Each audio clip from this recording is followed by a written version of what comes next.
भारतीय संस्कृति में चरण छूने को महत्व क्यों दिया जाता है, आइए इसे जानते हैं।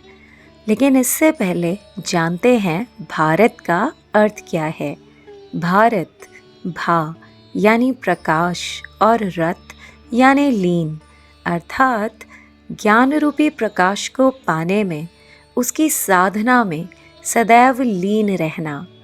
यहाँ अधिकांश मनुष्य ज्ञान अर्थात ब्रह्म को पाने की साधना अवश्य ही किया करते थे। तो ऐसे में अपने से बड़ों के चरण छूकर यह दर्शाया जाता था कि आपके जीवन की दिशा हमें बहुत कुछ सिखाती है। अतः हम आपके चरण छूते हैं और आपसे प्रेरणा लेते हैं कि अपने जीवन में आपसे सीखा हुआ उतारेंगे। आपके चरणों की दिशा सही थी, हम भी उसी दिशा में चलेंगे। हम भी वैसा ही आचरण, व्यवहार व अनुसरण करेंगे। आप हमसे श्रेष्ठ हैं। आपकी श्रेष्ठता, ज्येष्ठता हमारे जीवन को भी कुछ या पूरी तरह वैसी राह पर बनाए रखे जिस पथ, जिस सिद्धांत पर आप चले। अब क्योंकि भारत में सभी परमात्मा को जानने की साधना करते थे, तो ऐसे में जो आयु में बड़े थे उनके चरण छूने की परंपरा बनाई गई। किंतु अब इंडिया में, जहाँ ब्रह्म की साधना अधिकांश मनुष्य करते ही नहीं हैं, वृद्ध भी धर्म की चर्चा नहीं करते, पार्कों में ताश खेलते या राजनीति पर बहस करते दिखाई देते हैं। तो क्या ऐसे मनुष्यों के चरण छूने योग्य हैं?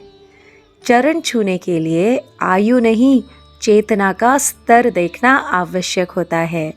वैसे तो आज इंडिया में चरण छूने का संस्कार स्वतः ही गायब होता जा रहा है, क्योंकि इंडियन लोगों के जीवन में ऐसा प्रेरित करने वाला कुछ तत्व, आचरण, विचार, त्याग है ही नहीं जो उनके आगे झुककर उन्हें आदर दिया जाए और उनके चरण छुए जाएं।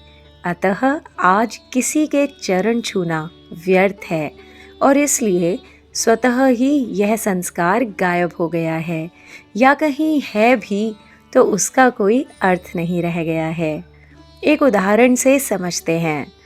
कोई छोटा बच्चा दिखता है तो हम उसे झट से कह देते हैं कि बेटा जाओ सब बड़ों के पैर छू कर आओ।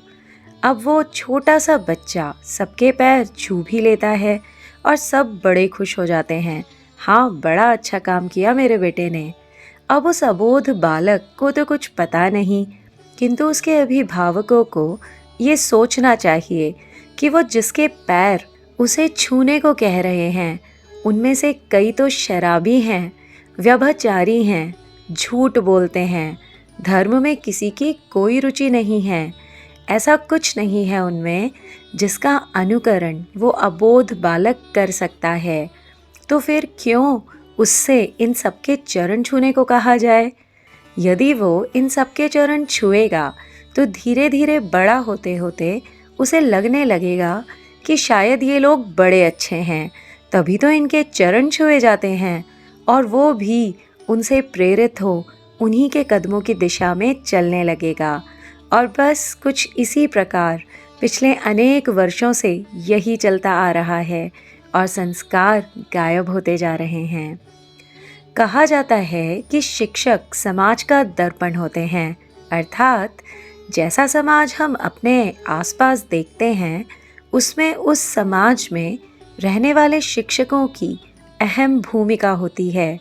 शिक्षक का धर्म होता है कि अपने छात्रों में स्वदेश प्रेम, मातृभाषा प्रेम जगाकर उन्हें एक अच्छा नागरिक बनने की प्रेरणा दें।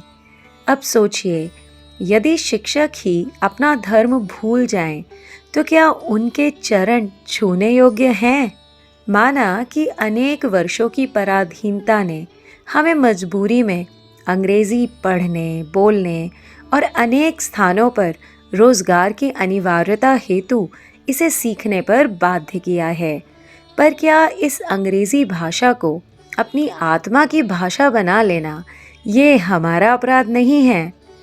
यदि आज के आचार्य, प्रधानाचार्य, विद्यालय के उच्च अधिकारी गण, जिनके भी हस्ताक्षर अंग्रेजी में हैं, जो जहाँ आवश्यक नहीं है वहाँ पर भी अंग्रेजी ही अपनाते हैं, विदेशी पहनावा पहनते हैं, फटी जीन्स पहन स्वयं को अंग्रेज समझने में गर्व करते हैं, और इसी कारण से आज के अधिकांश छात्रों में देश प्रेम, मातृभाषा प्रेम बिल्कुल समाप्त होता जा रहा है।